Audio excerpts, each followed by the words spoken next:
কাৰ্যকৰী কৰিব লাগে এইটো হ'ল আমাৰ দাবী। रावबो बर' मिनिस्टारफोर एमएलएफोर बा एमपिखौनो खुगा सिनाय नुफेराखै दिनैसिम एनडिएफबिनि बा माखासे खोथाफोरखौ थालांनायफोरखौ लानानै। थेवब्लाबो जोंनि बिटिसिआव दिनै जालांनाय बा जाबाय थानाय नैबे एसेम्ब्लियाव खुगा सिफैदों उखिल गगৈ बिथाङासो। बिटिआर सुक्तिया थाबैनो जाजोबनांगौ, जोबजानाय एनडिएफबिफ्रा थाबैनो गजोबनांगौ, बेफोर खोथाखौ लानानै माखासे मानि बिथाङा खेंफोरथि होदों। नैबे भिडिअनि गेजेरजों नोंथांमोना नुनो मोनगोन। আমি আজি ৰাইজৰ দলে ৩টা দাবী উত্থাপন কৰিছোঁ। ৰাজ্যপালৰ ভাষণত আমি যেটো প্ৰতিবাদ কৰিছিলোঁ তাত 3টা দাবী উত্থাপন কৰিছোঁ। বিটিআৰ চুক্তি 2020 চনত হোৱা বিটিআৰ চুক্তি একেবাৰে কাৰ্যকৰীকৰণ কৰা নাই, গতিকে বিটিআৰ চুক্তি সম্পূৰ্ণৰূপে কাৰ্যকৰী কৰিব লাগে, এইটো হ'ল আমাৰ দাবী। বিটিআৰ চুক্তি সম্পূৰ্ণৰূপে কাৰ্যকৰীকৰণ কৰিব লাগে আৰু সকলো NDFB কেডাৰক জেলৰ পৰা মুক্তি দিব লাগে।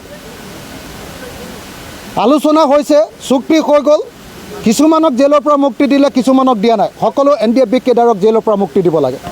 আৰু তৃতীয় কিন্তু আৰু এটা গুৰুত্বপূৰ্ণ কথা, আটাইকেইখন ষষ্ঠ অনুসূচীৰ ছাত্ৰ শাসন বিটিআৰ, তাৰপিছত কাৰ্বি আংলং অট'নমাছ কাউন্সিল আৰু ডিমা হাছাও অট'নমাছ কাউন্সিল, তালৈ একদম ফাণ্ডটো মানে কি কৰে, চেণ্ট্ৰেল গভৰ্ণমেণ্টৰ পৰা যিটো ফাণ্ড আহে সেই ফাণ্ডটো ষ্টেট গভৰ্ণমেণ্টে ৰাখি থৈ নিজে খৰচ কৰে। তাৰপিছত এইবিলাকলৈ ডাইৰেক্টলি যাবলৈ নিদিয়ে অট'নমাছ কাউন্সিলবিলাকলৈ, যি কাৰণত অট'নমাছ কাউন্সিলবিলাকৰ অৰ্থনৈতিক সংকট হৈছে। গতিকে Karbi Anglong autonomous council, Dima Hasao autonomous council আৰু বিটিআৰ অট'নমাছ কাউন্সিলৰ কাৰণে পইচা পোনে পোনে চেণ্ট্ৰেলৰ পৰা ইয়ালৈ অহাৰ ব্যৱস্থা কৰিব লাগে। আনহাতে আমি দেখিছোঁ যে এতিয়া অসম চৰকাৰে কি কৰিছে, ডিজিটেলি পইচা তুলিবলৈ লোৱাৰ কাৰণে, ডিজিটেলি টেক্স তোলাৰ কাৰণে এতিয়া ৰাজ্য চৰকাৰে টেক্স তোলোতে কি কয়, টেক্সটো এতিয়া ৰাজ্য চৰকাৰৰ ওচৰলৈ গুচি যায়। আগতে ডাইৰেক্টলি অট'নমাছ কাউন্সিলে টেক্স তুলিব পাৰিছিলে, এতিয়া ৰাজ্য চৰকাৰৰ ওচৰলৈ গুচি যায় আৰু ৰাজ্য চৰকাৰে 1 বছৰ 2 বছৰলৈকে এই যিবিলাক টেক্স উঠে সেই টেক্সবিলাক, যেনেকৈ ট্ৰেন্সপৰ্ট টেক্স, যেনেকৈ ফৰেষ্ট টেক্স, এই ৰেভিনিউবিলাকৰ পইচাটো এই অট'নমাছ কাউন্সিলবিলাকক নিদিয়ে। গতিকে অট'নমাছ কাউন্সিলবিলাকক সম্পূৰ্ণৰূপে স্বতন্ত্ৰ ব্যৱস্থা কৰি দিবৰ কাৰণে দাবী আজি মই ৰাজ্যপালৰ ভাষণৰ মাজতে এই দাবী উত্থাপন কৰিছোঁ। এই 3টা মূল দাবী। আপোনালোকে জানি আচৰিত হ'ব যে বিটিআৰত আজি বিটিআৰ এছেম্বলিত ইয়াতে অধিৱেশন পাতিছে অসম বিধানসভাৰ, অথচ ৰাজ্যপালৰ ভাষণত বিটিআৰ চুক্তি কিমান কাৰ্যকৰীকৰণ কৰা হ'ল তাৰ কোনো বিৱৰণ নাই। কেনেকৈ বড়োসকলক ঠগি আছে, বড়োসকলক কেনেকৈ ঠগি আছে কেন্দ্ৰীয় চৰকাৰ আৰু ৰাজ্য চৰকাৰে কেনেকৈ বড়োসকলক ঠগি আছে, আজি ৰাজ্যপালৰ ভাষণটো আপোনালোকে পঢ়িলে এই কথা জানিবলৈ পাব।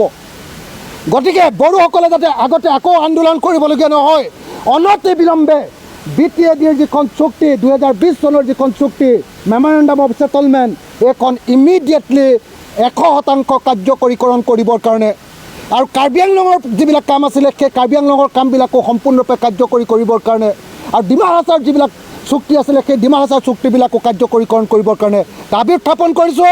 আৰু ৰাজ্যপালৰ ভাষণে আমাৰ ষষ্ঠ অনুসূচীৰ জনজাতিসকলৰ প্ৰতি আজি কোনো ধৰণৰ বক্তব্য দাঙি ধৰিব নোৱাৰা কথাটোৱে বড়োসকলক যে কেৱল এখন অধিৱেশন পাতি দেখুৱাই কেৱল যাক অকল যে পইচাৰহে অপচয় কৰিছে আৰু বড়োসকলৰ চকু কেৱল ঢাকিবলৈহে কেৱল চেষ্টা কৰিছে, বড়োসকলৰ আৰ্থসামাজিক উন্নয়নৰ কাৰণে যে কোনো কাম কৰা নাই, এইটো স্পষ্ট প্ৰতিফলিত হৈছে। গতিকে মই ভাবোঁ যে আজি অসম চৰকাৰে, মুখ্যমন্ত্ৰীয়ে আমাক ক'বই লাগিব যে বিটিআৰ চুক্তি কেতিয়া সম্পূৰ্ণ কাৰ্যকৰী কৰা হ'ব। আজি আমাক ক'বই লাগিব যে কাৰ্বি আংলং চুক্তি কেতিয়া সম্পূৰ্ণ কৰা হ'ব আৰু ডিমা হাছাও চুক্তি কেতিয়া সম্পূৰ্ণৰূপে কাৰ্যকৰী কৰা হ'ব। এই কথা আজি ক'বই লাগিব, কেতিয়াও চৰকাৰক এৰি দিয়া নহয়।